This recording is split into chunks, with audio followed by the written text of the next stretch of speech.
Hi hello నమస్తే welcome to VB genius. నేను మీ సౌజన్య. మనకు మంగళవారం కానీ జగన్మోహన్ రెడ్డికి ఇది అప్పువారం. 30/39 అంటూ ట్రోల్ చేస్తున్నాను. ఆ వివరాలు ఏంటో మనతో ఉన్న శ్రవణ్ గారు అడిగి తెలుసుకుందాం. నమస్తే సార్. నమస్తే అండి. మనకు మంగళవారం, జగన్మోహన్ రెడ్డికి అప్పువారం అంటూ సంథింగ్ ట్రోలింగ్స్ వస్తున్నాయి. 30/39 అని. ఆ ట్రోలింగ్ ఏంటి, ఈ వివరాలు ఏంటి మాకు చెప్పండి. వాస్తవానికి ఏంటంటే ప్రభుత్వంలో ఉన్నవారిని విమర్శించడం అనేది సహజంగా ఈజీ. వెసులుబాటు కూడా ఉంటుంది. ఎందుకంటే దాంట్లో ఏం చేసినా కూడా మంచి ఉంటుంది, చెడు ఉంటుంది, వెసులుబాటు ఉంటుంది, విమర్శించవచ్చు. ప్రతిపక్షాలను అంత విమర్శిస్తే కూడా మజా కూడా రాదు. వాస్తవానికి ప్రభుత్వం చేస్తున్న ప్రతి ఒక్క చర్యని భూతద్దంలో పెట్టి విమర్శించడం అనేది ఈ రోజుల్లో ఒక వర్గం మీడియా ఆ విధంగాను, ఇంకొక మీడియా ఇంకొక వర్గం ఇంకొక కోణంలో రాస్తూ ఉండడాన్ని, మరియు ఈ సోషల్ మీడియాలో వచ్చిన తర్వాత కొన్ని యూట్యూబ్ ఛానల్స్ అనుకోవచ్చు, లేదా వెబ్సైట్ అనుకోవచ్చు, లేదా ఈ ఫాలోవర్స్ ఉంటారు కదా, దాని ట్రోలర్స్ కానీ అభిమానులు, ఫేవరెట్స్ ఎవరైనా సరే వాళ్ళ ఇష్టం వచ్చిన విధానం ఈ కోణంలో దాన్ని పోలరైజ్ చేస్తుంటారు. మనం సినిమాలో కూడా 2 సార్లు చూసాం డైలాగ్ కూడా. ఒకవేళ ముఖ్యమంత్రి హెలికాప్టర్లో పోతే చూశారా అంత ధనం ఖర్చు పెట్టిపోతున్నాడు అంటారు.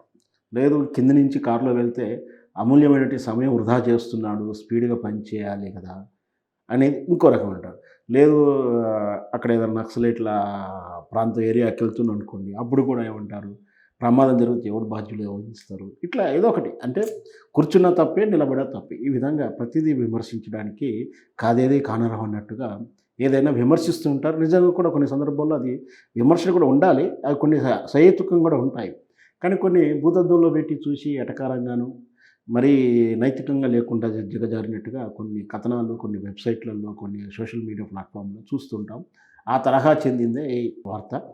ఇక్కడ ఏంటంటే మనకు ప్రతి సంవత్సరం అన్ని సంవత్సరాల్లో 48 వారాలు ఉంటాయి. అంటే ఒక ఆదివారం తీసుకొని 40 నియర్ 47, 48 ఒకటి అర తగ్గుతుంది. లేదా మొన్న 7 వారాల్లో అన్నిటికి కూడా 47 కానీ 48 కానీ వచ్చే అవకాశాలు ఉంటాయి. ఎక్కువ శాతం అలాగే ఉంటుంది. అంటే ఒక ఇయర్లో ఒక 47 కానీ 48 కానీ సోమవారాలు, 47 కానీ 45 మంగళవారాలు, బుధవారాలు అలాగే ఉంటాయి ఇయర్ పీరియాడికల్గా చూస్తే. అయితే ఇప్పుడు అదే విషయాన్ని వీళ్ళు చెప్తున్న అంకె ప్రకారం అదే 30/39 అంటే వీళ్ళకు మనకు ఫైనాన్షియల్ ఇయర్ ఏంటంటే ఏప్రిల్ నుంచి స్టార్ట్ అవుతుంది. ఏప్రిల్ నుంచి ఇప్పుడు ఈ రోజుకు చూసుకుంటే జనవరి వరకు అంటే ఇంకా 48 అంటే ఇయర్ కాలేదు కాబట్టి ఇప్పటి వరకు 39 వారాలు వచ్చాయి. ఈ 39 వారాల్లో ప్రతి మంగళవారం రోజు జగన్మోహన్ రెడ్డి రిజర్వ్ బ్యాంకు నుంచి అప్పులు తీసుకుంటున్నాడు అనేది వాళ్ళ ఉద్దేశం. వాస్తవానికి ఏంటంటే ఆంధ్రప్రదేశ్ విభజన తర్వాత వాళ్ళకు ఆర్థిక మూలాలు, ఆర్థిక సోర్సులు తెలంగాణ కన్నా చాలా తక్కువ ఉన్నాయి. వాటది అందరికీ విషయం.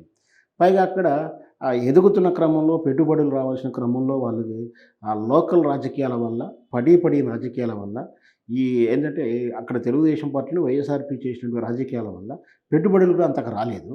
ప్లస్ దాంతోపాటు ఈ ఏదైనా ఉన్న వనరులను దోచుకుపోవడానికి వాళ్ళు ఎప్పటికి కూడా కేంద్ర ప్రభుత్వం సహకరించడం వల్ల కేంద్ర ప్రభుత్వం ఏదో రూపంలో ఇక్కడ ఉన్నటువంటి వనరులని పోర్టు విషయంలో కానీ, ఎయిర్పోర్ట్ల విషయంలో కానీ ఇక్కడ లాకేసుకోవడం జరుగుతుంది. కానీ ఇక్కడ పెట్టుబడుల రూపంలో రావడానికి కానీ అంతగా ప్రయోజనాలు జరగలేదు. అంటే వెరసి అక్కడ ఆదాయం తగ్గిందని చెప్పవచ్చు.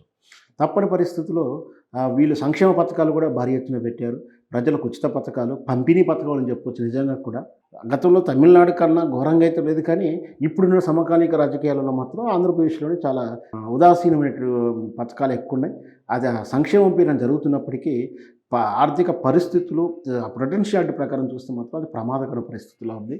అయితే మరి ఒకవైపు సంక్షేమ పథకాలు, ఒకవైపు రోజువారీ రెవెన్యూ ఎక్స్పెండిచర్సు, దాంతోపాటు ఈ గవర్నమెంట్ ఎంప్లాయీకి ఇవ్వాల్సిన జీతాలు, ఇవన్నీ కూడా దానికి సరిపోయేటువంటి ఆదాయం లేకపోవడం, దానివల్ల కొత్త రాష్ట్రం కాబట్టి కొత్త మౌలిక వసతులు ఏర్పాటు చేసుకోవడానికి ఖర్చు కావాల్సి వస్తుంది, డబ్బులు కావాల్సి వస్తుంది.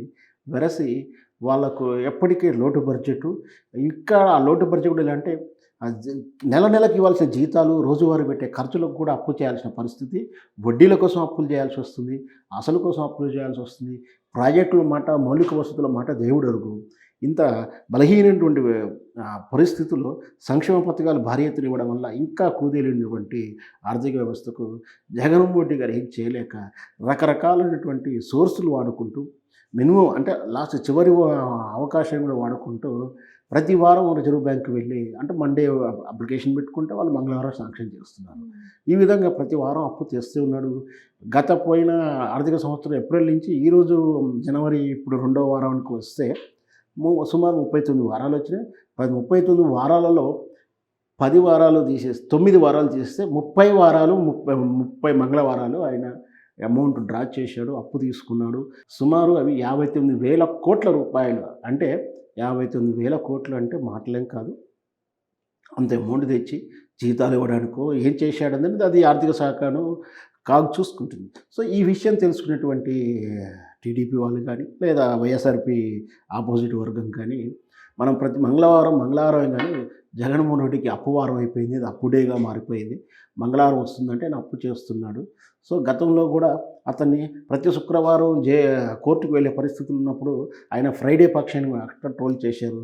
ఈరోజు అప్పు పక్షి అని చెప్పేసి ట్రోల్ చేస్తున్నారు. ఏం చేసినా కూడా ఆంధ్రప్రదేశ్ రాజకీయాలు చాలా హాట్గాను పర్సనలైజ్గా పోలరైజ్ చేస్తూ బాగా ట్రోల్ చేస్తుంటారు.